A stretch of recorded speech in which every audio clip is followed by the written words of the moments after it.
J'ai choisi les perles parce que c'est un matériau que j'ai toujours eu dans ma vie autour de moi, mais j'ai trouvé des perles aussi. Alors ça, c'est une histoire qui date déjà de 17 ans. J'ai trouvé les perles antiques qui étaient neuves.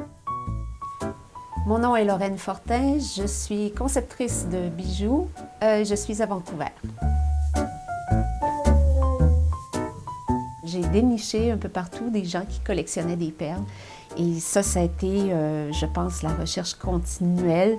La recherche est aussi excitante finalement que le design ou la conception ou la production comme telle.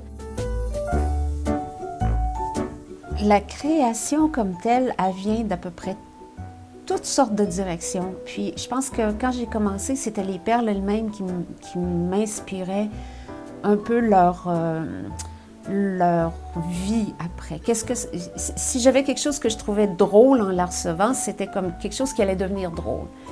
Puis à un moment donné, j'ai réalisé que les perles elles-mêmes doivent être mises en valeur, mais j'ai tous les droits, j'ai toutes les possibilités, j'ai toutes les avenues possibles. Alors à un moment donné, j'ai arrêté de rationaliser ce que je faisais. J'ai arrêté de penser ce qu'on allait en dire, si ça allait ensemble ou pas ensemble.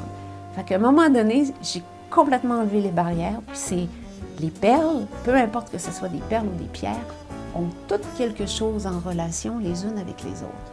Mais c'est moi qui décide. Alors c'est moi qui crée cette histoire-là. Puis quand je les présente, c'est ça que je dis.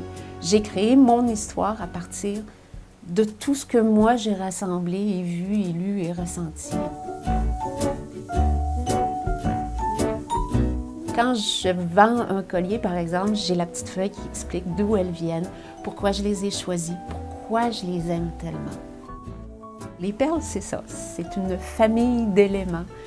Puis je suis très anthropomorphiste, alors toutes mes perles ont une personnalité, une qualité, une couleur, ils ont toute une vie à elles, alors j'ai beaucoup d'imaginaire quand je fais mes bijoux.